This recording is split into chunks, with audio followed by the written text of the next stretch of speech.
Buenas tardes, damas y caballeros. Pacífico Business School les da la bienvenida al webinar Coronavirus, Impacto Económico y Estrategias de Inversión, a cargo de Fernando Palma, gerente adjunto de análisis de tesorería del Banco de Crédito de Perú y docente de Pacífico Business School. Adelante, Fernando. Bienvenido. Hola, buenas tardes. Reciban un caluroso saludo a todos los asistentes a este webinar. Y también agradezco a Pacífico Business School por la invitación.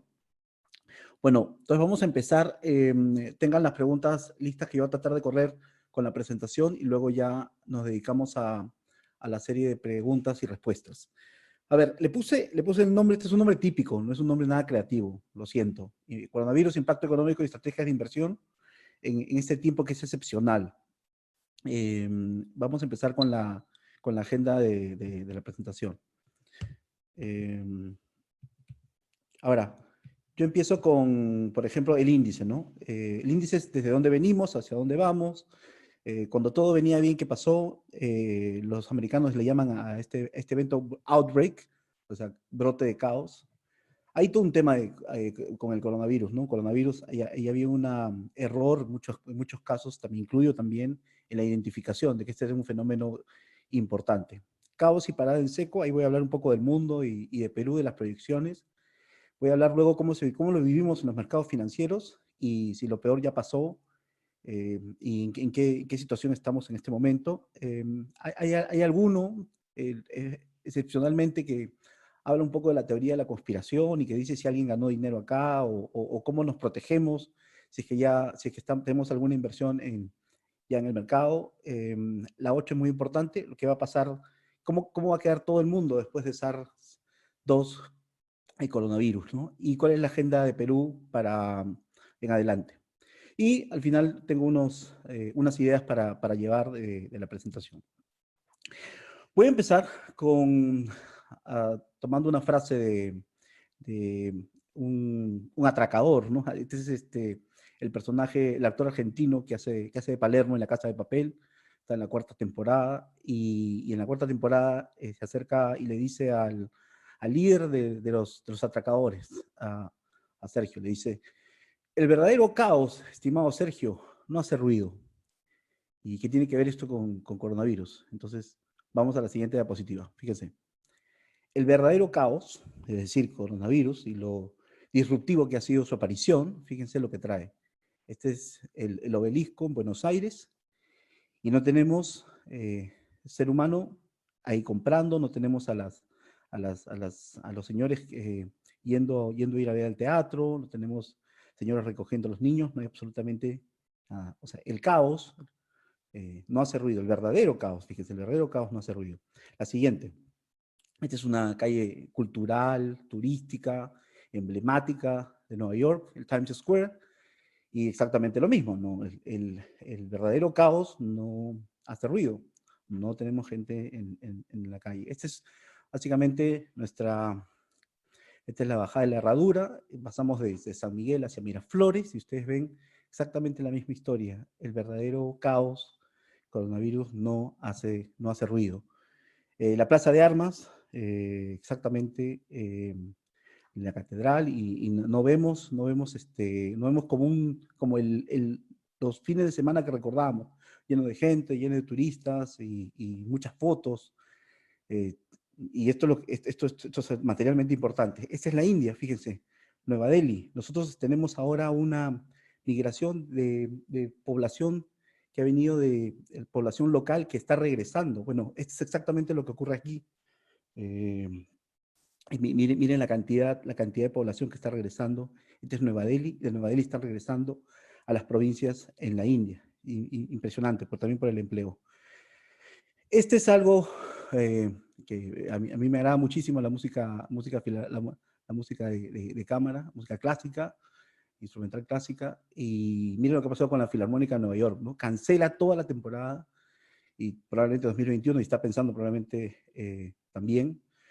Miren lo que dice: y sabemos que son tiempos difíciles para vuestras familias y para el mundo, pero también plantean severos desafíos financieros para la Filarmónica. En nuestros 178 años de historia, la Filarmónica de Nueva York ha resistido una guerra civil, ¿no? 2 guerras mundiales, sobrevivimos a la pandemia de 1918, conocido como la gripe española.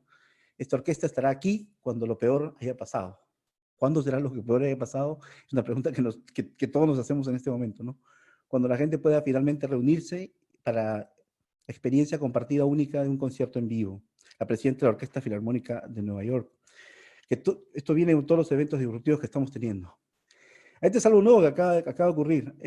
La Mutua de Madrid, bueno, se ha cancelado gran parte de los... se ha cancelado Wimbledon, se ha cancelado otros abiertos que había, abierto de Miami, los abiertos de cancha dura en Estados Unidos y en Canadá, y la Mutua de Madrid dijeron no, se le ocurrió a alguien y dijeron vamos a jugar tenis, pero vamos a jugar en tenis de forma virtual. Y lo que se vaya a hacer va a ser para recaudar fines benéficos. Fíjense cómo estamos cambiando todos nosotros. ¿De dónde venimos? A ver, ¿cómo estaba el mundo antes de coronavirus? Y fíjense que aquí es importante mencionar que Estados Unidos lograba la expansión, esta era la noticia. Los Estados Unidos llegaban los titulares y decía, ha logrado la expansión económica más larga de su historia, pero también la menos intensa. La tasa de crecimiento no era la tasa de crecimiento que era en el pasado, pero igual. Crecimiento potencial de Estados Unidos 1,9, 2,2, espectacular, arriba de 10 años, fíjense acá, y ya se empezaba a hablar del agotamiento del ciclo económico, 126 meses o 10 años y medio, y fíjense, ahí teníamos el último ciclo económico, que es el que se anota en la barra larga, 126 meses de crecimiento continuo. Y en Estados Unidos se decía, hoy yo quisiera anhelar y ser como Australia, por ejemplo, ¿no? Y tener 28 años consecutivos sin entrar en una recesión. Dicen que las marcas o los récords han sido para ser quebrados y probablemente Australia también este año tenga problemas de crecimiento como todas las economías del mundo. Entonces, no se va a poder cumplir de que Estados Unidos pueda emular a Australia, no es posible. Y fíjense, cuando todo venía bien, yo llevaba esta presentación y andaba de viaje con el equipo de trabajo. Y llevamos esta presentación y fíjense, este era el mundo antes de SARS-2, coronavirus. Y teníamos, por ejemplo, este año es elecciones en Estados Unidos, el 3 de noviembre es elecciones. Y nuestro problema, fíjense, nuestro problema más grave era quién iba a ser el candidato que iba a enfrentar a Donald Trump. Si iba a ser Elizabeth Warren o iba a ser el señor Bernie Sanders o Joe Biden. Todos querían, el mercado quería Joe Biden. Entonces, ese era el escenario digamos, atractivo para el mercado. Joe Biden luchando contra Donald Trump. Pero el escenario de riesgo era Bernie Sanders o Elizabeth Warren luchando contra Donald Trump. Y fíjense, lo que vamos a, y el miedo más grande, esto es una cuestión paradójica, que el miedo más grande era que el déficit fiscal creciera en forma abultada en Estados Unidos. Y decían que Bernie Sanders de hecho estaba proponiendo condonación a los créditos estudiantiles, ¿no? Y el mercado lo veía pues como una mala medida, no lo veía como candidato pro mercado. Y fíjense lo que está pasando hoy día. Hoy día con el gigantesco plan que está anunciando los Estados Unidos, que va a llegar en algún momento, parece, al 20% del PBI americano. Entonces, y el problema más grande era quién iba a ser el Congreso, si el Congreso, si el Senado iba a ser retenido por los republicanos y si la Cámara de Representantes iba a ser retenida por los demócratas, o los demócratas podrían ganar la Cámara el Senado, y en eso podría nacer los riesgos o los miedos de impeachment. Y miren, ese era el mundo antes de todo lo que tenemos. Y los approvals, la aprobación de Trump estaba, fíjense ahí estamos hablando de 49%. 49% de aprobación es un driver importante para este tipo de encuesta Gallup que tiene hacia atrás hasta, creo que son los años 1940. Si tú tenías 49% de aprobación, eso de alguna forma era un buen predictor para que tú podrías, grandes chances de ser reelegido en la próxima elección. Lo mismo le pasó a Obama, lo mismo pasó al resto de presidentes, se pudieron reelegir si que tenía 49%, esto es lo que tenía Trump, y ahora vamos a ver cómo le va en los nuevos ratings. Fíjense, esta pantalla es la pantalla que todos vimos en algún momento, ¿no? Las primeras pantallas que salían de coronavirus, el mapa de calor de John Hopkins, y teníamos, fíjense los números que tenemos acá, total casos confirmados, pues 59,000, pues, que es absolutamente, hoy día solo puede tener cualquier país, ¿no? Cualquier país puede tener 59,000 contagiados, y antes era todo lo que tenía el mundo. Y fíjense que todo estaba concentrado en China. Entonces, concentrado en China, y nosotros decíamos, la historia corta era, bueno, va a estar en China, no va a salir de China, China lo va a controlar, y no va a llegar al mundo, así que vamos a ver una caída en la actividad productiva en China y va a golpear a los socios comerciales de China. Ese era un poco el mensaje. Yo recuerdo haber ido a reuniones con los clientes y mostrar esta foto. Y miren cómo ha sido la cuarentena en Wuhan, en Hubei, y miren lo que está ocurriendo, miren lo que ocurre de un lugar a otro, y se están tomando pruebas. Yo contaba esto, y yo sabía que días después íbamos a estar exactamente en la misma situación, y no tenía que contar ninguna historia, ni mostrar ninguna foto, porque todo lo íbamos a vivir. Este era el impacto inicial del COVID a nivel de países emergentes. Teníamos, obviamente, era afectada la bolsa de China se afectaba, el yuan se afectaba, el dólar, las tasas del tesoro americano se caían, el cobre sufría, los tipos de cambio empezaban a subir. Fíjense, al lado derecho dice monedas, comparadas contra el dólar, se depreciaba el dólar australiano, el peso chino se depreciaba, el peso colombiano, el rublo, la lira, todas las monedas de mercados emergentes, el PEN también se depreciaba, porque teníamos este escenario que era ya lo suficientemente malo, pero iba a ser focalizado en China.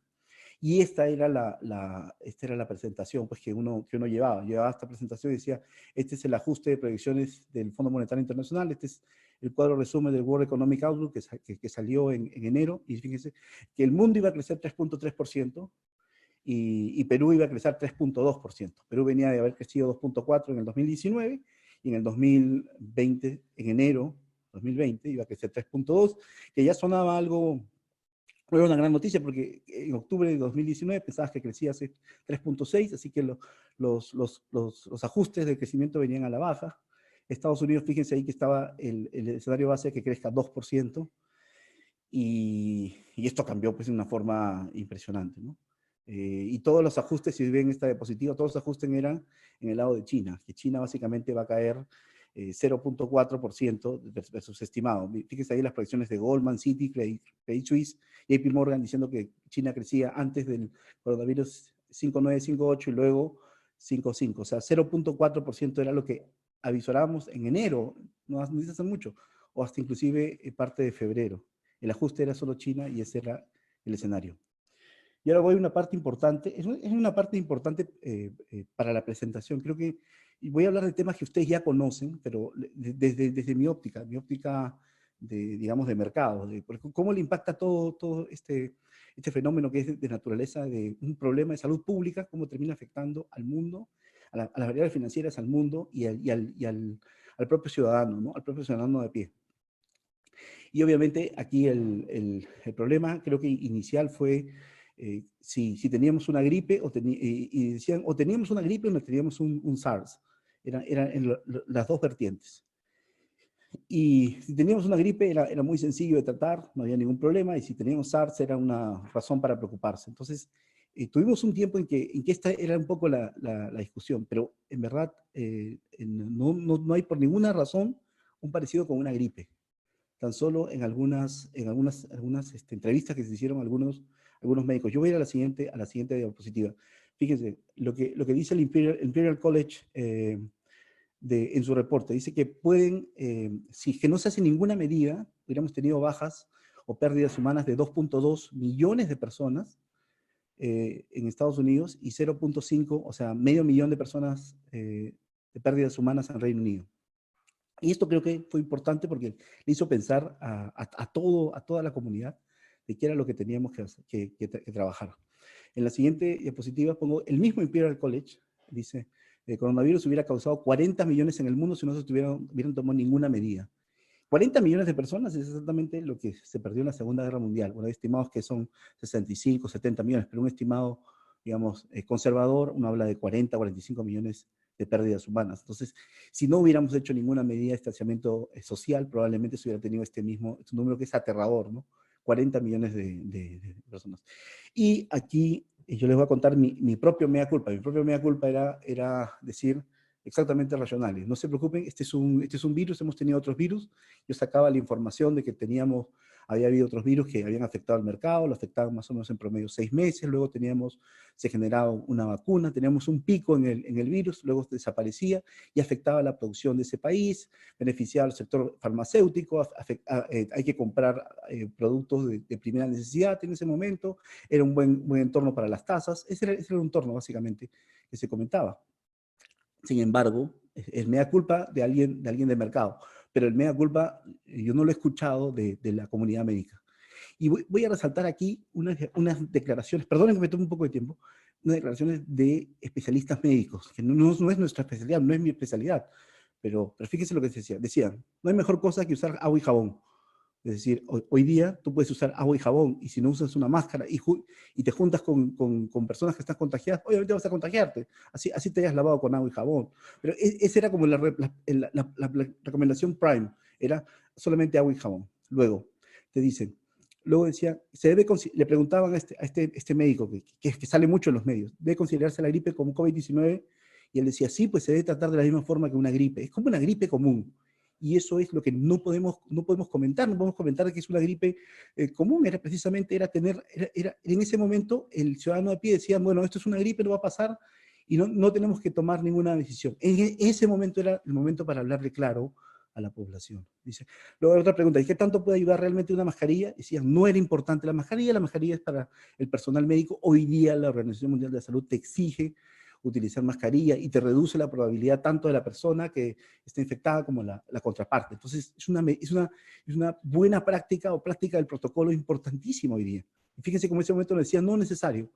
Y luego nos decían, ¿de qué manera se puede transmitir tranquilidad a la población? Le preguntan al médico. Y él dice, bueno, no se preocupen que esto solamente es para la población mayor y no va a atacar a los niños. Y dice, entonces parece que no atacan mucho a los niños, así que por ese lado los padres están tranquilos. Ese era el mensaje que nosotros recibimos de los expertos que tenían mucha prensa, que tenían mucho micro y estaban en los medios. Fíjense que esto era muy equivocado. Yo voy a empezar desde el comienzo, porque nos hemos tenido que entender este fenómeno para entender un poco cómo nos va a afectar a los mercados. ¿Por qué es importante conocer los test? A ver, aquí he separado al grupo de población en no contagiados. La gran mayoría de nosotros probablemente sean no contagiados. 2 los contagiados y 3 los recuperados inmunes. En los contagiados vamos a tener, como lo estamos mencionando ahí, en la parte inferior, 50% sintomáticos moderados, 30% asintomáticos. Los asintomáticos son los que más contagian. Hay estudios que están diciendo esto, ¿no? 79% de los contagios vienen por asintomáticos. Y la tasa de mortalidad de los sintomáticos moderados y asintomáticos es casi cero. Entonces, pero sí vamos a tener un grupo de sintomáticos que necesitan algún tipo de hospitalización, ahí está el 20%, y las tasas de pérdida humana, ¿no? Si alguien recibe un tratamiento especial, por ejemplo, tiene problemas de respiración crítica, tiene que ir a cuidados intensivos, la tasa de mortalidad es 50%. Y para el caso de que necesita atención médica, hospitalización, es 15%. O sea, no es menor el trabajo que se tiene que hacer ahí. Es una enfermedad delicada. Y tenemos todo el caso de los recuperados. ¿Cómo se define recuperado? Se define a través de una sustancia, un anticuerpo que desarrolla el mismo sistema inmunológico, que es un compuesto llamado inmunoglobulina G. Es decir, uno se toma una de las pruebas rápidas y tiene que salir el inmunoglobulina alto, y no sabemos hasta el momento si nos da inmunidad de por vida o nos da inmunidad en los próximos 12 meses. Y ustedes recordarán una noticia que vino en el periódico The Telegraph inglés, donde decía, hay casos de reinfección de pacientes dados como recuperados. Y esto es algo que se empieza a discutir. No está completamente claro si tú terminas generando estás guardando parte del ADN, una recuperación eterna o en un periodo más. Y esto es importante porque probablemente así estemos recuperados, así hemos tenido coronavirus y estemos en la línea de recuperados, vamos a tener que hacernos un test adicional probablemente en los próximos 6 meses. Es importante. Yo estoy poniendo aquí una línea del tiempo que tiene que ver más con COVID, no tiene que ver lo estoy poniendo por una razón importante. Lo estoy poniendo porque, fíjese, hay todo un tema con las pruebas moleculares. Las pruebas moleculares es la mejor prueba que hay en el momento y detecta el problema de coronavirus desde el comienzo. Hay otra prueba, que es una prueba rápida, que reconoce el problema, detecta que tú tienes coronavirus a partir del día 8. Entonces, si tú te tomas una prueba rápida en el periodo de incubación entre 0 y 7 días, una prueba rápida probablemente salga negativo, o lo que nosotros llamamos falso negativo. Entonces, si nos tomamos una prueba PCR, probablemente desde el comienzo vamos a tener realmente un buen diagnóstico. ¿Por qué es importante esto?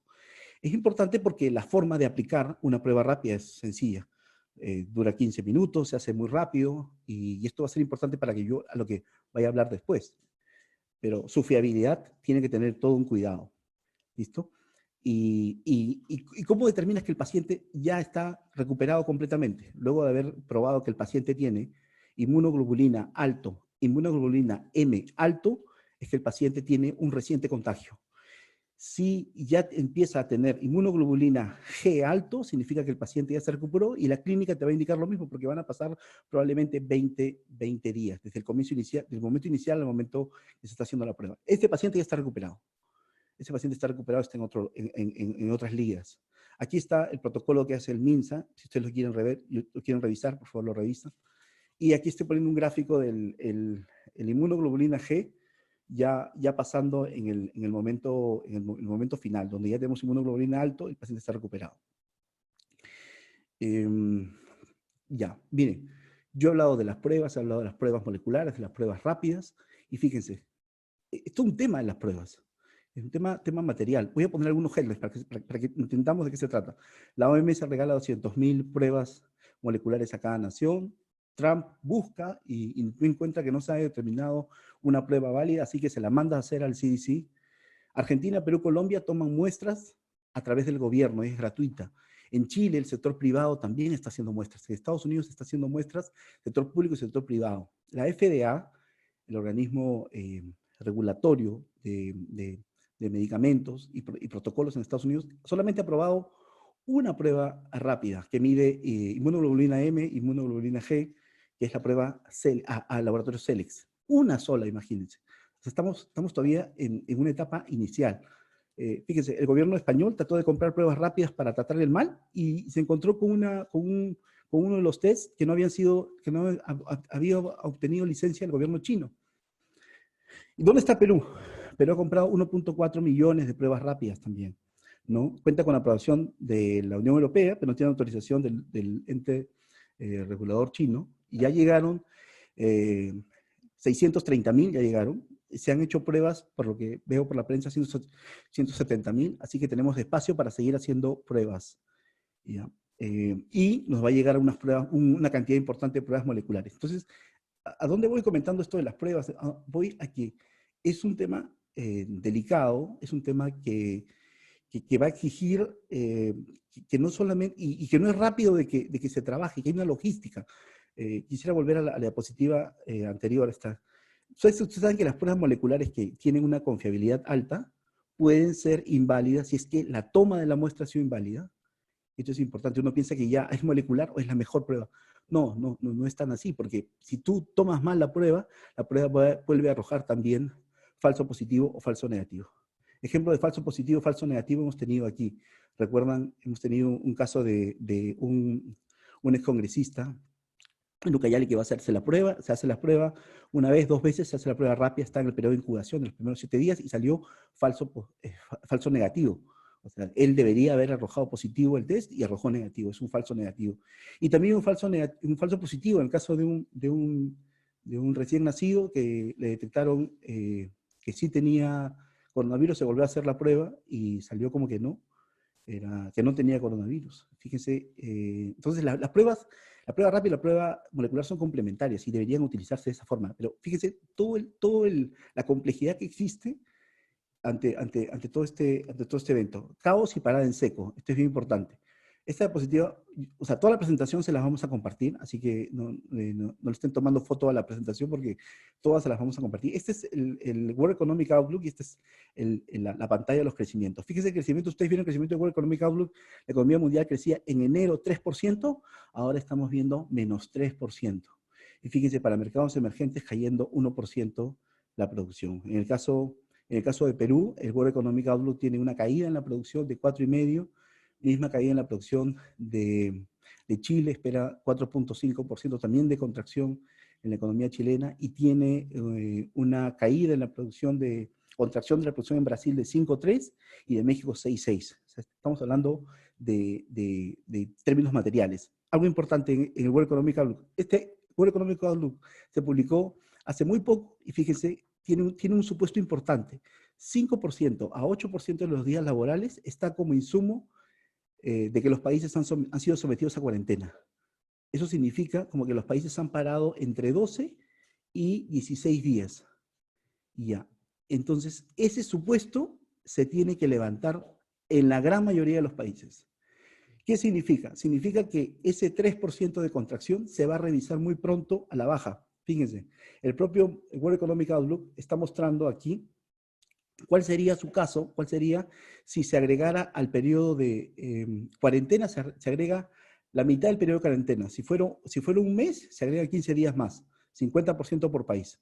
Y fíjense lo que hace el PIB mundial, cae en lugar de 3%, no, cae 5.8%, y el PIB mundial en 2021 pasa de una recuperación de 5.8 positivo a una recuperación tan solo de 3.8. Pero fíjense, el propio Fondo Monetario Internacional modela otros escenarios, un escenario donde hay una vuelta, una nueva ola, y esto es importante. El que se denomina el Spanish Flu trajo 3 olas, una ola pequeña de contagios, una ola importante, el montículo más amplio, y una tercera ola. Entonces, aquí lo que se está modelando también es un nuevo outbreak, una vuelta a la epidemia 2021. Y el escenario 3, donde se tienen los dos. Se amplía en este periodo el periodo de cuarentena, en este periodo 2020, y nos llega una nueva reinfección en el 2021. Fíjense, entonces estamos viendo unos cambios en proyecciones muy importantes y ocurren muy rápido.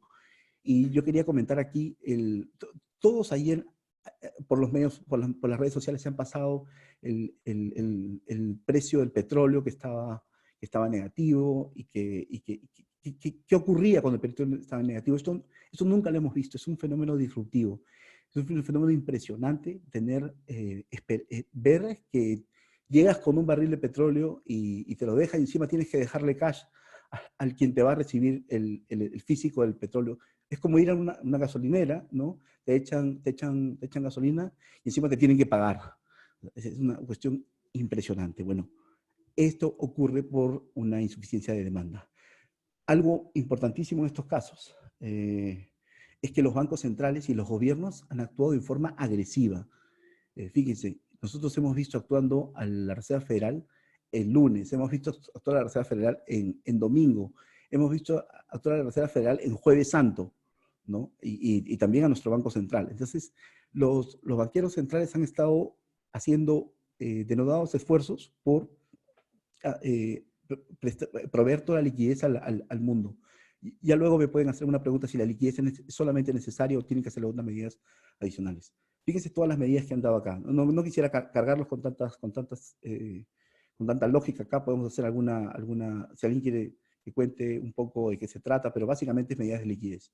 Y las últimas medidas de liquidez han sido importantes porque básicamente van para préstamos a Main Street. Aquí tenemos un programa que se llama Reactiva Perú, un programa importante, que se lanza con la mejor intención y la FED inclusive ha ido más allá.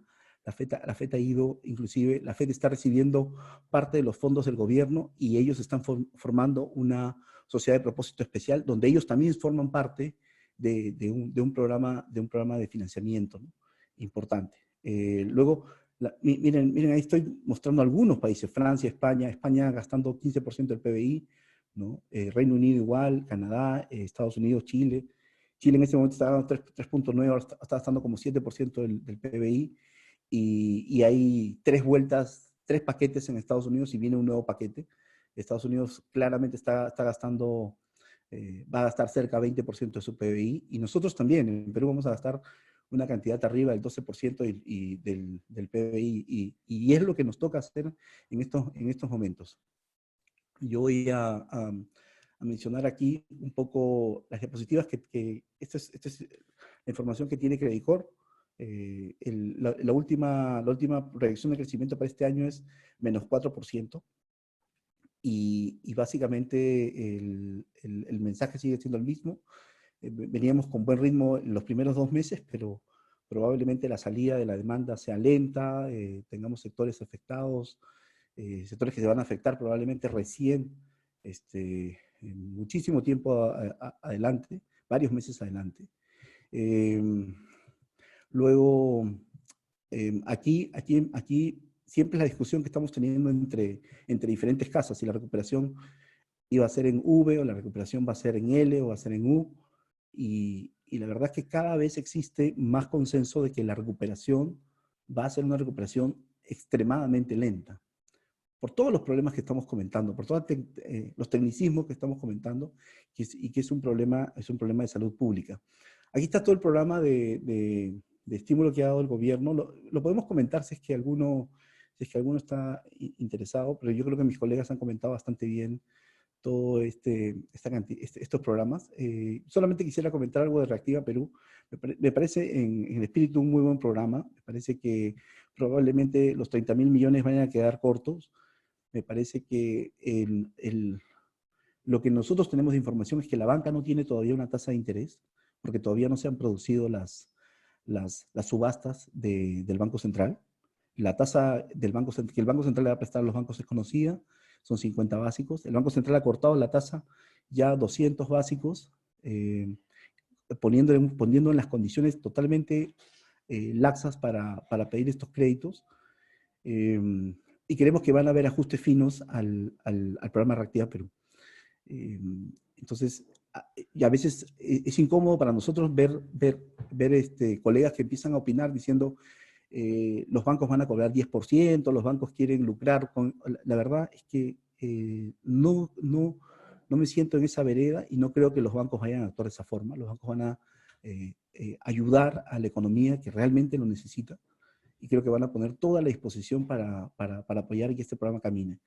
Y luego podemos ir comentando sobre el programa, sobre lo que ustedes quisieran ver. El recorte del Banco Central, la verdad que nos ha parecido es una medida muy, muy acertada. Queremos que el Banco Central, nosotros hoy día tenemos la tasa de referencia en 0,25, que es la misma tasa que tiene la Reserva Federal. No queremos que en el ADN del Banco Central que la tasa esté en negativo.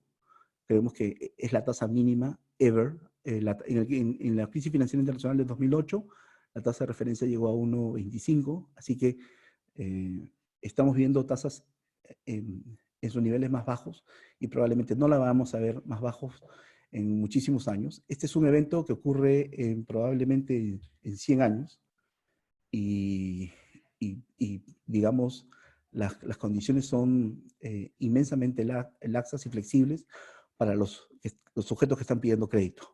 Pero sí va a tener un efecto sobre el ahorro, porque vamos a tener tasas muy bajas, tanto en Estados Unidos, donde la tasa está en 0 a 0,25, como las tasas en nuestra moneda local, ¿no?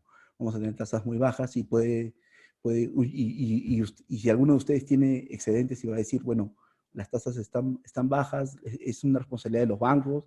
No, la verdad que no es una responsabilidad de los bancos, es que el ciclo económico amerita políticas flexibles de los bancos centrales, y eso es algo que tiene una forma de verse.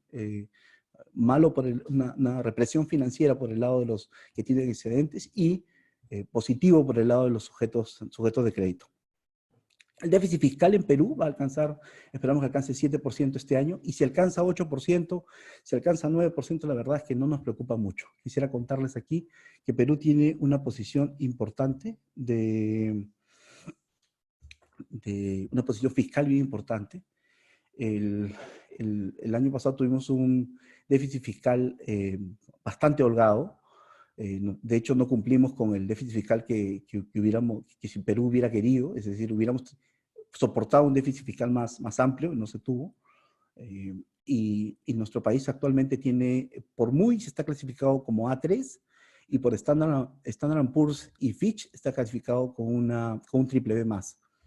Y esto contrasta con las calificaciones que se tienen para Colombia y para Chile. En Colombia y Chile estamos viendo, perdón, Colombia y México, estamos viendo eh, una, estamos viendo una calificación en el peldaño más bajo de grado de inversión. Y en el caso probablemente de Colombia, hay un outlook negativo en una de las clasificadoras, y en el caso de México hay una clasificación estable. Entonces, fíjense que quisieran hacer más estímulo fiscal en el lado de Colombia y no van a poder hacer, no van a tener tantos grados de libertad como tiene Perú. Así que esto es algo importante y positivo, a pesar de que estamos en este entorno de una epidemia. Perú está en una situación sólida para hacer programas fiscales contracíclicos. Ahora, tipo de cambio, nosotros teníamos un tipo de cambio 335, 340 que funcionó bastante bien en alguna parte del año, en la primera parte sobre todo, pero cuando tuvimos ya este brote epidémico, el tipo de cambio obviamente reflejó la posición defensiva de todos los agentes. Luego que tuvimos intervenciones del Banco Central y tuvimos unas políticas más fiscales y monetarias más agresivas por parte del mundo, los miedos de una recesión amplia se aligeraron un poco, y lo que hizo el mercado es rápidamente hacer la vuelta hacia niveles alrededor de 3.37, 3.38 en algún momento.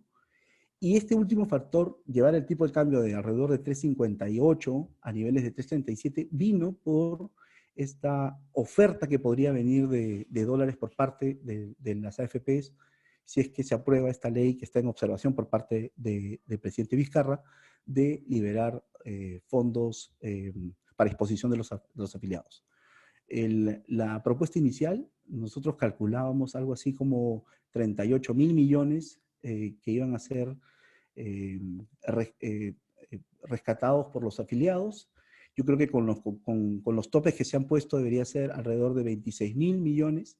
Es un monto importante. Entonces, gran parte de los fondos están inversiones en el exterior, que están denominados en dólares. Por lo tanto, el mercado estaba pensando que las AFP se iban a liquidar en primera línea activos en el exterior, iban a repatriarlos, iban a vender los dólares en el mercado spot. Por lo tanto, su tipo de cambio cayó a 3.37, 3.38. Sin embargo, es importante mencionarlo, que hace un par de semanas el Banco Central incluyó a las AFPs como participantes para participar de los repos de cartera, repos de papeles, que incluyen certificados del Banco Central e incluyen bonos del Tesoro Público, con lo cual la salida de algunos de estos papeles por estos rescates o la disposición que van a haber de los afiliados después de que se discuta una y otra vez la ley, va a hacer que las AFP nos tengan una premura de liquidez y ir a vender todos los papeles en el mercado. Me refiero a los bonos del Tesoro Público, me refiero a los bonos soberanos, y me refiero a acciones locales,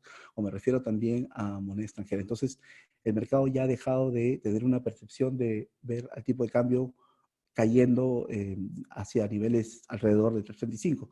De hecho, con todo el entorno todavía incierto, yo creo que el rango 3.40, 3.45 podría funcionar en alguna parte del año en adelante. ¿Qué más? Las proyecciones las pueden ver ustedes, cómo se vivieron en los mercados, cómo vivimos nosotros en los mercados todo este evento. Bueno, contarles algo como anécdota, que en determinados momentos nosotros veíamos las pantallas, veíamos caídas de 10%, de 7% en el S&P 500, veíamos que se paralizaban las bolsas y no se negociaban, y se cerraba la bolsa por 10 minutos, se cerraba la bolsa por 15 minutos. Eran episodios de una volatilidad impresionante. Y si tú te perdías un día, es como si tú hubieras perdido 6 meses de trabajo en la tesorería. Entonces, eran días de extrema volatilidad. Y hay algo importante. Salía una noticia que era terrible, ¿no? Una noticia del PMI de China, por ejemplo, que vino peor de lo esperado, y tú veías en las pantallas que no había liquidez. Y no había liquidez porque los traders y los operadores no estaban en sus sitios, estaban haciendo un home office o mudándose para hacer home office.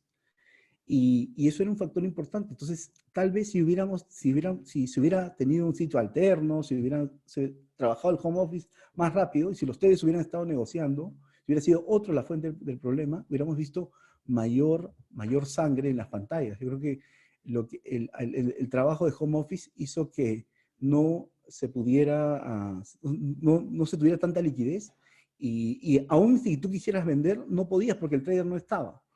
Entonces, yo creo que pasó eso. Nosotros teníamos, muchas contrapartes no estaban en su sitio. Los tratados de ubicarlos por Bloomberg no estaba y solamente operaba una persona. Y una persona podía ver FX y rates y credit. O sea, y fue importante. Entonces, algo que no se cuenta porque la verdad que vivirlo. Y esto fue lo que ocurrió. Y probablemente, en mayor medida, no operaban máquinas. En determinado momento, todos los algoritmos que operan normalmente en los mercados dejaron de operar, porque nosotros veíamos muchos gaps en las pantallas. Gaps es cuando hay un precio de cierre y al día siguiente abre, y abre de repente 500 o 600 puntos debajo, y esto te está indicando que de repente no hay máquinas. Ahí estamos viendo en este gráfico los precios de los activos. Hemos visto precios de los activos que obviamente guardan valor en una época como esta. Son los tesoros americanos, es el yen japonés, es el oro, y también lo vamos a incluir al sol. Bueno, los sol tienen una ayudita del Banco Central, eso es verdad, pero no falta razón, no falta razón. Ustedes vieron la última emisión que hizo Perú, y en la última emisión, Perú, normalmente cuando se hace una emisión, uno que es el país que va a emitir, emite una tasa por encima de la tasa de mercado, pues algo que se llama una concesión de tasa. Bueno, podemos decir que en el tramo de 5 años no hubo concesión, por el contrario, hubo una tasa, se logró un spread que estaba Perú logró un spread que estaba por debajo del spread que estaba negociando en el mercado, y en el caso de 10 años salió exactamente como estaba negociando en el mercado. Eso es algo remarcable para esta coyuntura. Fíjense los activos que estaban muy castigados: los bonos en moneda local, los commodities, el Standard Poor's 500, petróleo, etcétera, ¿no? Y bueno, petróleo tiene una historia inclusive peor después. A ver, si lo peor ya pasó, a ver, esto es muy importante, si lo peor ya pasó o no. Fíjense, estoy poniendo el gráfico del Standard Poor's 500, desde máximos en este periodo, me parece que fue desde el 19, se cayó hasta el nivel mínimo entre la última semana de marzo, se cayó alrededor de 35%. Y hemos tenido una recuperación de alrededor de 30%. Estos últimos días estamos viendo una corrección porque estamos viendo un tercer cisne. El primer cisne fue el COVID-19, el segundo cisne fue el no acuerdo entre países OPEC Plus, y ahora estamos viendo el tercer cisne, que es, digamos, el exceso, el sobrestock de oferta de producción de países de petróleo y la ausencia de demanda por crudo. A través del Standard Poor's 500, que es el índice de acciones más importante y de acciones de mayor capitalización, estamos viendo que sí, parece que hubiera pasado lo peor. No, para regresar a los niveles previos tendríamos que tener, y recuerden que cuando llegamos al piso del Standard Poor's 500, teníamos varios problemas que no se habían resuelto. Teníamos a Trump dando direcciones en el sentido de que no se debería tener medidas de distanciamiento social. Estaba muy reacio, y otros países también. Estamos en medio, recién buscando el pico en casos de coronavirus en Europa. Tanto había problemas en España, problemas en Italia, etc. No habían los paquetes de estímulo fiscal, y los paquetes de estímulo monetario estaban llegando por parte de los bancos centrales. Entonces, ya toda esta serie de medidas se ha dado. Yo creo que estamos en otro episodio, en otro momento, lo cual no quiere decir que va a ser fuera de volatilidad. Esto no va a ser una línea recta, pero sí, yo creo que ya pasamos lo peor, por lo menos en este tipo de activo. Falta todavía en otros indicadores. Yo aquí pongo la marca de 2.855 como marca importante. Podríamos ver un retroceso, pero luego, cuando volvamos a romper esta marca, vamos a estar un poco más lejos de lo peor de esta crisis. Y algo importante de en qué momento estamos, es esta hoja que estamos viendo acá. Uy, me quedan ya creo que 5 minutos. Esta hoja que estamos viendo acá, que es los ratings de los clasificadores. Miren los ratings, ustedes lo ven con tiempo y van a ver que los ratings se han empezado a deteriorar muy fuerte. Entonces, ¿qué sucede? El inversionista puede comprar bonos del Tesoro americano, y tal vez quisiera comprar bonos de investment grade y quiera comprar bonos high yield. Pero si compras bonos investment grade, probablemente va a venir un downgrade y se lo van a bajar a la condición de high yield. Entonces, eso es un problema material. Y esto no es solamente, esta planilla. Fíjense, aquí pongo ya la noticia, donde Fitch rebaja la calificación crediticia de aerolíneas de América del Norte, y esto es lo que ocurrió. Le bajó a Delta, bajó un grupo de empresas. Fíjense lo que pone el informe Fitch. Fitch dice que la completa recuperación de niveles de ingresos del 2019, o sea, para producir lo que tenía el 2019, probablemente pueda hacerse en el 2022 o el 2023. Estamos hablando de, esto nos da un poco de lineamientos de cuál es la percepción que se está teniendo de algunos de los sectores que están más comprometidos. Fíjese las caídas de la producción en el segundo trimestre, en el tercer trimestre, en el cuarto trimestre. Esto es básicamente Aerolíneas de América del Norte. Este es un gráfico que les está mostrando los spreads. ¿Por qué los spreads no nos muestran alguna suerte de estabilidad? Sino las tasas del tesoro se caen, pero se elevan las tasas de otros productos como high yield, como bonos denominados en dólares por parte de gobiernos de países de la TAM, y el investment grade también sigue alto. Esto ha empezado a corregirse, pero muy suave. Todavía estamos muy suave. ¿Por qué? Porque hay una incertidumbre enorme todavía sobre cuál es la situación final, cómo va a quedar esta salida, cuán rápido, cuán lento vaya a ser. ¿Alguien ganó dinero acá? ¿Cómo nos protegemos? Bueno, acá esto es un poco para que ustedes lo revisen. ¿Qué es lo que se está vendiendo en Amazon? No se está vendiendo, digamos, se está vendiendo máquinas, algunas máquinas para máquinas de comida, se está vendiendo guantes. ¿Y qué se está dejando de vender? Obviamente, equipajes, hay una serie de productos que se utilizan en otro entorno, y aquí les dejo para que ustedes lo miren. Los productos están bien, los productos están con bajas ventas. Los tesoros han reaccionado como activo refugio. La tasa del tesoro de 10 años llegó a 0,31%, eso es increíble. Esto significa, 0,31 significa que en los próximos 10 años tu tasa va a ser de 0,30, 0,3%. Increíble. Es como, uno tiene que ver si en su WACC meter otra tasa, ya no meter la tasa de 5% como tasa libre de riesgo. Ese es el mensaje. Este es un gráfico que muestra los rendimientos y muestra la crisis. Hay que mirar el 2008 y hay que mirar lo que pasa en el 2009. Fíjense cómo se recupera muy fuerte en todos los mercados de riesgo. Probablemente sea más lento en esta oportunidad. 8. ¿Hacia dónde vamos? ¿Cómo quedará todo después de COVID-19? Coronavirus en Italia. Muy bien el caso de coronavirus en Nueva York cayendo, y están con tasas bastante aceptables. Y aquí tengo el gráfico de Perú y Chile. No, tengo Perú. Fíjense, aquí tengo en la parte superior, tengo número de contagios, tengo número de pérdidas humanas, y en la parte inferior, en verde, tengo la tasa de crecimiento de los nuevos contagios. Y fíjense que estamos en 6%. Eso es una muy buena noticia. Y a ver, ¿cuántas lecturas hay ahí? 6 lecturas hemos estado por debajo del 10%. Eso es una muy buena noticia desde la evolución de cómo va el virus en Perú. Y fíjense, ahí en el gráfico de pérdidas humanas, estamos viendo como si hubiéramos llegado al pico, ¿no? En anterior. Bueno, esta es mi opinión personal, no solamente es bajo mi propio assessment.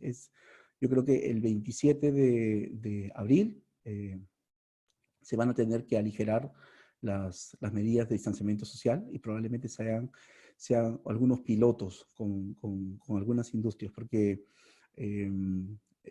yo creo que vamos a ir hacia esa dirección, y creo que no habría necesidad de que se prolongue más una cuarentena. Entonces, yo mismo fui, y cuando dije que el lockdown debería continuar en Perú, fue una de las primeras personas que decía que sí, debería continuar, y ahora yo estoy ya en la otra vereda de que podemos manejarlo a nivel distinto. Dejo esta diapositiva importantísima.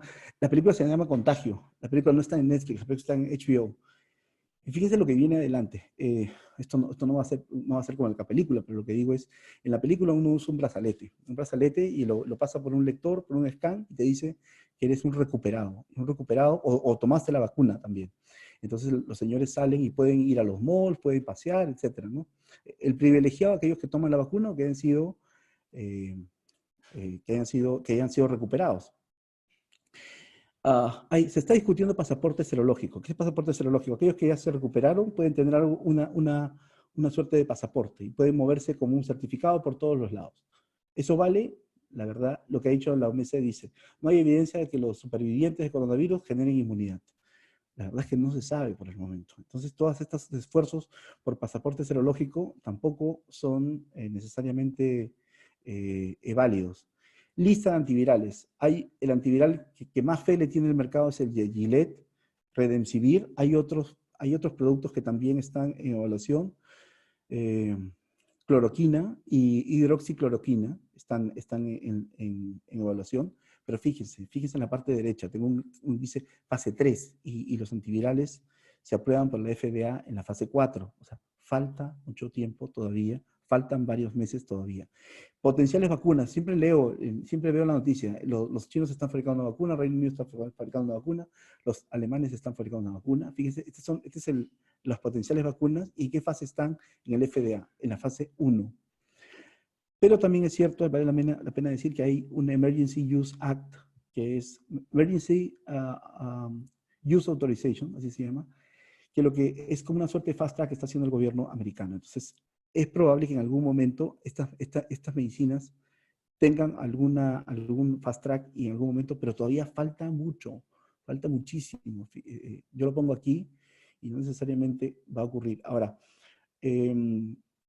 hoy salió la encuesta de apoyo diciendo que hay una cantidad importante de personas que estaban desempleadas.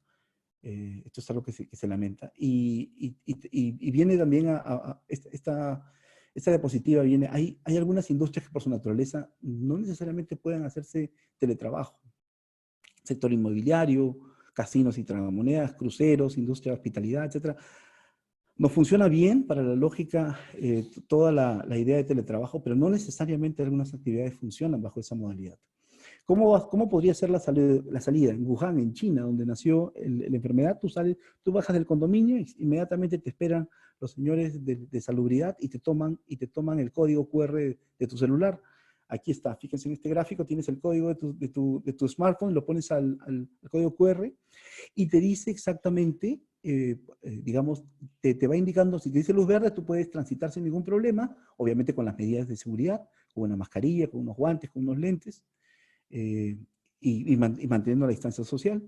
Y si sales en amarillo, si sales en rojo, tienes 2 semanas más y no puedes transitar. Eso es lo que se está haciendo allá. Aquí hay un software que se llama Perú en tus manos y que uno puede identificar los casos de COVID también, donde están ubicados en general.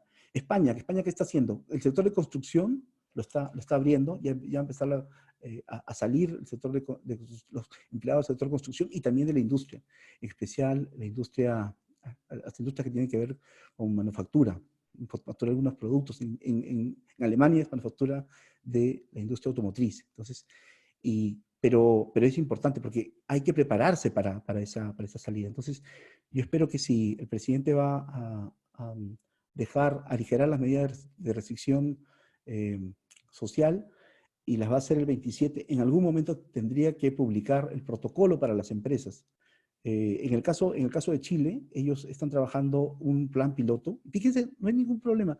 Yo vi el fin de semana a un colega diciendo, no le puedes decir a una persona que le aligera las medidas de restricción de distanciamiento social y luego se las vuelves a poner. Miren, en Chile han dicho lo mismo. En Chile han dicho sin problemas. ¿Saben qué? Vamos a trabajar con un programa piloto de 4 comunas. Y las 4 comunas las vamos a permitir liberarla de la restricción social. Y ha dicho, pero es una medida que puede ser reversible. Y nadie se ha preocupado en Chile. Nadie, y lo han asumido y lo están trabajando de esa forma. Las comunas son Vitacura, Lo Barnechea, Providencia y Ñuñoa, parte de Ñuñoa. Y están trabajando con este piloto. Entonces, y negocios pequeños se están abriendo en esa parte. Bueno, tú puedes trabajar en Las Condes y vivir en Vitacura, y lo cual te genera un problema, lo cual vas a hacer home office, pero hay una ruta de salida. Prácticas laborales van a cambiar. Esto es muy importante, van a cambiar prácticas laborales. Tiene que haber todo un protocolo para que los trabajadores regresen. Se les va a hacer una prueba a todos los trabajadores, una prueba rápida a todos los trabajadores. Se les va a trabajar con cámaras térmicas para saber quién tiene fiebre o no. a la hora del almuerzo, o sea, van a ir a almorzar por turnos. Si había un gimnasio, se va a mantener el gimnasio. Entonces, genera toda una serie de desafíos que eso lo que único que hacen es empecemos pronto, empecemos ya a trabajar todo este tema que va a ser complejo y se va a quedar con nosotros muchísimo tiempo más, así que empecemos ya con esta serie de cambios. Yo llegué ya al punto máximo de la reunión, se van a quedar con la presentación y me quedo con preguntas. Sara, mejor, ya tomé una hora. ¿Sara? Hola Fernando, ¿cómo estás? Así es, vamos con preguntas. Sí, empezamos con las preguntas, si hay alguna. A ver, tengo una pregunta de Javier Vargas que nos dice, ¿bajo qué circunstancias Perú entraría en inflación? ¿Entraría en? ¿En inflación? Es una buena pregunta. Yo diría que por el momento no me preocupa la inflación para nada, porque Perú probablemente este año vaya a crecer, digamos, 4% contraer la producción, comparado contra un PIB potencial de 3,5. Entonces, un fenómeno inflacionario es cuando se produce persistentemente un crecimiento de la producción por encima del PIB potencial. Y no tenemos ese caso. Y de hecho, con la caída del precio del crudo, ahora, la caída del precio del crudo no solamente va a traer menores precios por el lado del petróleo y los derivados, sino también va a tener otros problemas más. Fíjense que hay producción que va a ocurrir lo mismo que en el caso del petróleo, para soya, para maíz, para trigo, inclusive para algodón, es lo que hoy día hemos estado discutiendo, puede ocurrir lo mismo. Tú me traes la producción, yo tengo stock, y yo no te voy a poder recibir el resto. Entonces, porque no tengo la demanda. Entonces, estos problemas que uno dice, bueno, es el contrato de mayo, no es el contrato de junio, no, la desaceleración de la demanda es tan fuerte que probablemente vamos a traer esos problemas y en ese lado no veo traslado de inflación ni en Perú ni en el mundo, ni siquiera en China, porque la lectura de inflación de China también está viniendo a la baja. Ojalá haya respondido la pregunta de... Ok, tenemos una pregunta de Félix Guapaya. Dice, si se extiende 2 semanas más, ¿cuál sería el impacto? Se extienden 2 semanas más. Eh, Mira, eh, voy a poner ese caso negado de que se tenga que extender 2 semanas más. Yo creo que va a ser, obviamente le va a golpear a la actividad económica, es decir, ya tuviste, digamos, tendrías que multiplicar más o menos 0,80 por 1 entre 12, que se ha perdido un mes, y perderías otro mes más, y los efectos son materiales. Probablemente el 4% se quede chico y probablemente estemos entre 5 y 6 de caída de la producción probablemente. Obviamente un rebote durante 2021, de verdad, porque vas a producir en el 2021, con que solo abras el 2021 y vas a tener un mayor crecimiento estadístico respecto a este año, pero estás teniendo problemas ya desde el punto de vista social. Lo que tenemos que hacer, me parece, es educar a la gente, educar y decirle, mire, tienes riesgos reales de que se genere una nueva ola, y nosotros no queremos tener una nueva ola. Tienes que transmitir bien ese mensaje y transmitir que la economía es importante y no podemos tener a la mitad del país en desempleo. Entonces, sí tenemos que estar pensando cuál va a ser el protocolo, cómo vamos a regresar, cómo se va a volver a dinamizar la actividad económica. Yo no estoy en la vereda de que creemos que hay un espacio para educar a la población y seguir adelante. Un plan piloto también podría ser este crecimiento de nuevos casos. Se da en determinados distritos y tenemos distritos que no tienen ya casi crecimiento elevado de nuevos casos. Entonces podríamos tener aquellos distritos que tienen bajo crecimiento de nuevos casos, bajo contagio, podríamos premiarlos de alguna forma y permitir que se abran las empresas en esos distritos. Bueno, estoy ensayando, pero realmente No veo la necesidad de estar prolongando mayor tiempo las restricciones de movimiento. Ok, tenemos una pregunta de Carlos Arce que dice, ¿qué tanto puede afectar a la economía del Perú el retiro del 25% de las AFP? Sí, un poco ya lo comentábamos en la presentación.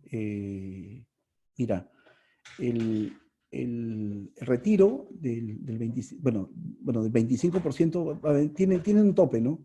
Tiene un tope de UITs y nosotros estamos estimando 26.000 millones de soles, pero se va a hacer en forma gradual. Fíjate que al, al, al darse la medida, las AFPs van a poder recomponer su portafolio y recomponer ese portafolio va a permitir que puedan salir de bonos, salir de acciones eh, de una forma suave porque van a poder hacer repos con los bonos del Tesoro Público con el Banco Central. Entonces van a poder manejar los rescates y van a poder suavizar el allocation del portafolio, van a poder rebalancear su portafolio en forma suave. Yo sé que hubo varios mensajes equivocados de algunos colegas diciendo que las FPs iban a ir al mercado, iban a vender, los precios iban a caer. Bueno, ya no estamos en esa vereda, así que todo ese ruido ya no está presente.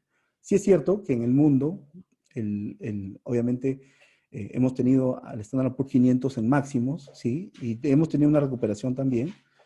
Y esto es parte del mercado. Si el año 2016 se hubiera retirado en febrero, hubieras retirado con una caída importante. Si te hubieras esperado al mes de septiembre de repente, tu valor cuota sería mayor. Esto es un movimiento, ocurren los movimientos de mercado. Y probablemente en algún momento, 2021, 2022, estemos por encima de lo que se está en el S&P en este momento. Sí, pero desde el punto de vista, el efecto negativo sobre la economía peruana, desde el punto de vista de rebalanceo de portafolio, creo que ahora está bastante más, una salida bastante ordenada. Ok, tenemos otra pregunta de Carlos Benito. ¿Qué políticas gubernamentales hacen falta para que nuestro país pueda salir más rápido de la crisis? Es una pregunta compleja. Yo podría decir que el micromanagement en este momento no es necesario. Lo voy a poner como un ejemplo práctico. Al programa, por ejemplo, Reactiva Perú. Tú, tú si eres una empresa de tragamonedas y casinos, no puedes participar de los créditos de Reactiva Perú. Y según entiendo, hay como 8.000 casinos y tragamonedas en el Perú. Imagínense una cantidad, yo he estimado como 50.000 trabajadores en el sector casinos y tragamonedas. Entonces, yo no veo al gobierno de Trump diciendo, no voy a dar los préstamos a cualquier empresa de Las Vegas. Las Vegas está fundado en base al juego, a las tragamonedas, a la industria de entretenimiento. Entonces, aquí creo que algo que podríamos mejorar es el micromanagement. El micromanagement, una empresa que hay restricciones de que la empresa no puede pagar no puede prepagar los créditos, no puede pagar créditos antiguos. La empresa que entra en suspensión temporal eh, no puede pedir reactiva, pero ese micromanagement en este momento extraordinario yo creo que es contraproducente. Es mi opinión personal. Gracias. Ok, Eric nos pregunta, ¿qué deberíamos hacer con nuestros ahorros? ¿Debemos de estar atentos a alguna oportunidad de inversión? Sí, es muy buenísima la pregunta. Hoy día yo diría que los sectores, digamos que podrían capitalizar la vuelta a la actividad económica, aquellos sectores que han estado prendidos en este momento, que han estado prendidos, bueno, no es que le haga una publicidad, yo trabajo en un banco, pero el sector financiero es un sector que va a capitalizar porque ha estado siempre operando en el mercado. Yo sé yo sé que uno puede decir, no, pero los bancos están expuestos a los créditos y los créditos con personas y con personas jurídicas, sí, pero eso puede ser una fuente de riesgo, sí, pero también tenemos al gobierno y tenemos a las autoridades apoyando en esa misma dirección. Yo creo que en este momento los bancos van a capitalizar de alguna forma, encontrar una ruta interesante. Luego es el consumo, las actividades de consumo retail, ¿no? El consumo básico, que ya las vemos, y probablemente el sector farmacéutico.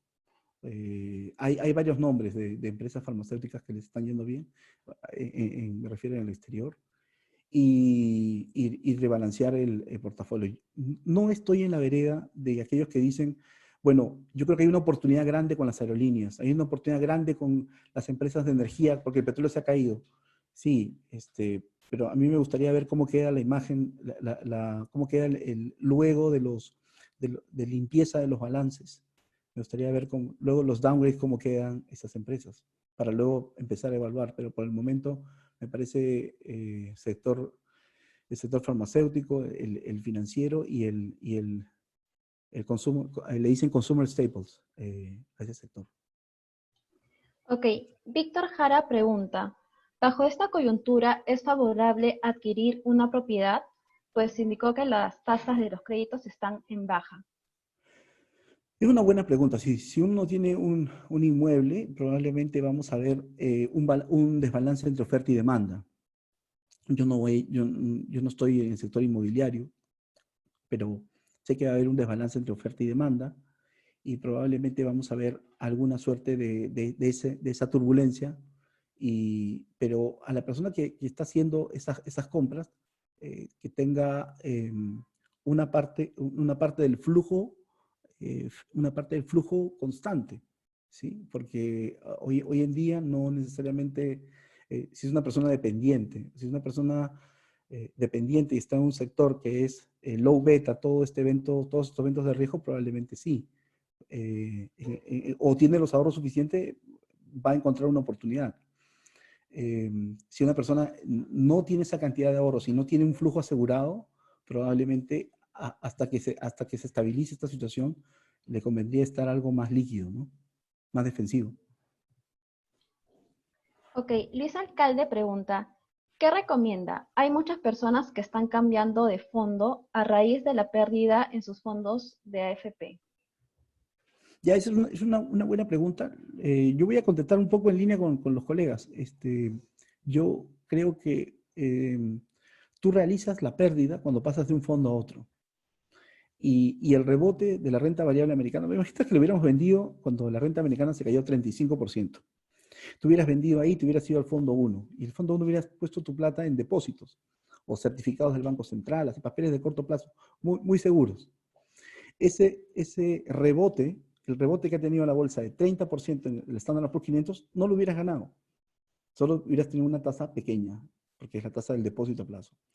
Entonces, ese es un poco el tema. Lo que tú haces es, al cambiar de fondo, lo que haces es, haces toda la pérdida, pero también tienes la posibilidad de que esos activos en los cuales está invertido tu fondo se recuperen. Y eso es lo que ha ocurrido. Y aquel que se cambió, porque pensó que era un buen momento, ahora regresa y hay recorrido en la renta variable de recuperación que no va a poder recuperar.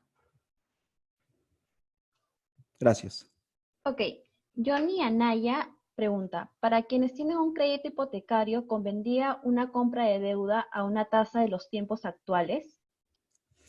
Mira, yo creo que los bancos te van a buscar para hacer ese proceso, porque, a ver, el mensaje, no llegué a terminar la presentación, pero el mensaje es, este fenómeno que está llegando tiene para quedarse algunos años por aquí. Entonces, si se va a quedar algunos años, los bancos centrales no van a subir las tasas de corto plazo. Es impensable. La van a subir, si esto demora 2 a 3 años, la van a subir en 6 o 7 años. Entonces vamos a tener condiciones holgadas de liquidez y también condiciones laxas, condiciones financieras adecuadas, si uno quiere, para hacer un reprecio de tasa, ¿no? Así que va a ser algo natural que vamos a tener que hacer muchos que tenemos préstamos a largo plazo, ¿no? Ok, tenemos una pregunta más de Gustavo Rojas, que pregunta, ¿cuál es su reflexión de la post-crisis para el 70% del mercado informal que sufre nuestro país? ¿De qué manera impactará en nuestra economía? Mira, probablemente algún colega de la Pacífico que ven la parte de pymes y MIPES tenga un mejor assessment. Por mi lado, o sea, todos sabemos que hay 195.000 empresas informales y el fondo el Fondo de Apoyo de Empleo probablemente quede muy corto, las garantías no son lo suficientemente, digamos, generosas. Y yo creo que ese programa tiene que mejorar y probablemente se van a hacer los ajustes. Algo que ha tenido esta administración es que es muy flexible y hay afinamientos en los programas. Probablemente se vaya a afinar también este programa. Y también es válido comentar de... esta es una oportunidad que tenemos que ver como país, como gobierno, ¿no? Traer a la MIPE y tomar el problema y decir, mira, ¿sabes qué? Yo voy a trabajar contigo, yo te voy a dar una cantidad de crédito, y yo sé que te la da las EPIM y te cobran una tasa alta y va a haber un esquema de garantías. Y eh, lo que podríamos hacer es utilizar ese paraguas para formalizar de alguna forma a todos estos clientes que sí generan, que sí contribuyen al empleo del país, que sí contribuyen a la inversión del país, pero finalmente no tienen, en este momento la canalización del crédito es algo más complicado. Entonces hay que ver la oportunidad de acercarnos a ese segmento y ese segmento se convierta eh, en un ente generador de tributos en adelante, ¿no? Y permanente. Y luego la formalización va a ser básicamente un resultado de este periodo. Listo, Fernando. Y ya para cerrar tenemos la última pregunta que dice, ¿qué sectores ya podrían volver a la actividad aunque sea de forma restringida? Es una pregunta muy importante. Yo creo que probablemente el sector construcción pueda regresar, algún sector de manufactura pueda regresar, por ejemplo, pero siempre estos sectores, estas industrias que van a regresar, tienen ya que estar trabajando con algún protocolo. Imagínate una empresa que tiene 100 trabajadores. ¿Cuál va a ser la estrategia de regreso? ¿Van a tomarle 100 pruebas rápidas a los trabajadores? Ya, les toman 100. ¿Dónde consiguen las pruebas rápidas? ¿Quién se las proporciona? El privado, el gobierno está luchando con la población, entonces tiene que conseguir esas pruebas. ¿Quién la va a hacer con su departamento médico? Va a contratar un externo. Va a contratar un externo, ya, les va a hacer las pruebas. Va a ser en varias tandas. Y hay todo un proceso. Luego, ¿cuál va a ser las políticas cuando ya contrate a ese equipo? Yo tengo normalmente, imagínate que tengas un área, 100 personas de headcount, pero tienen que guardar 2 metros de distancia. Entonces, probablemente van a poder trabajar solamente 30 o 35. ¿Dónde va el resto? ¿Cierto? Entonces, tiene que haber todo un repensar cómo van a trabajar. Y algo importante, los empleadores ahora tienen que estar muy preocupados en lo que ocurra con sus propios trabajadores. Si le da COVID-19, ¿cuál va a ser el trato que van a recibir? Eh, Hay que estar preocupados por la familia. Hay toda una serie de trabajo que hay que hacer en ese sentido. Listo, Fernando. Entonces, ya para ir cerrando, ¿te gustaría despedirte de las personas que están conectadas ahorita al webinar? Sí, sí, quería despedirme de todos ellos. Espero que les haya parecido atractiva la presentación. Es un enfoque alguno distinto de repente de lo que yo estoy viendo. Y obviamente te voy a dejar la presentación para que la compartas. Y nada, un gusto enorme haber estado con ustedes hoy día. Listo. Muchas gracias, Fernando. Muchas gracias, asistentes. Le estamos compartiendo un link para que puedan completar una encuesta. Les agradecemos la puedan llenar y como indicó Fernando, le estaremos compartiendo las diapositivas en el transcurso de la semana. Muchas gracias y buenas noches.